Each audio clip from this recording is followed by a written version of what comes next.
हिंदू धर्म के अनुसार जब जब धरती पर पाप, अधर्म और अन्याय बहुत बढ़ जाता है, तब भगवान विष्णु किसी न किसी रूप में अवतार लेते हैं।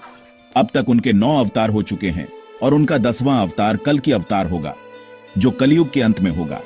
इस अवतार में भगवान विष्णु एक दिव्य योद्धा के रूप में आएंगे और धरती को पापियों से मुक्त करेंगे। कल्कि अवतार की कलाएं। भगवान विष्णु के हर अवतार में कुछ कलाएं होती हैं।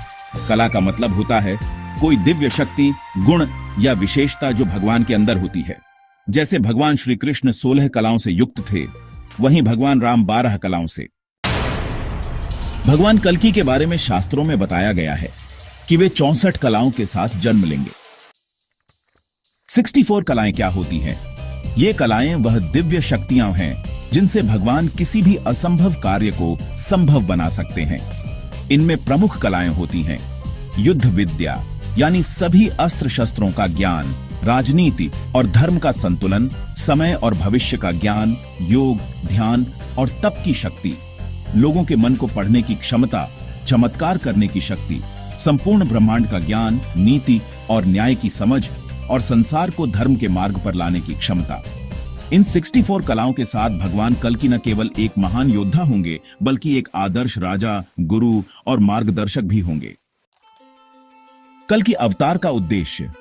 भगवान कल्कि का जन्म कलयुग के अंत में होगा, जब पाप अपने चरम पर होगा। ऐसा कहते हैं कि वे एक ब्राह्मण घराने में जन्म लेंगे और घोड़े पर सवार होकर पापियों का नाश करेंगे।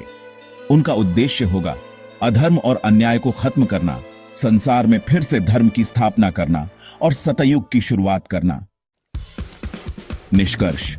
इसलिए यह माना जाता है कि भगवान कल्कि 64 दिव्य कलाओं के साथ आएंगे। उनका अवतार एक संपूर्ण रूप होगा, जिसमें शक्ति, ज्ञान, दया, नीति और धर्म सब कुछ होगा। वे केवल एक योद्धा नहीं होंगे, बल्कि एक ऐसा रूप होंगे जो संसार को अंधकार से उजाले की ओर ले जाएगा।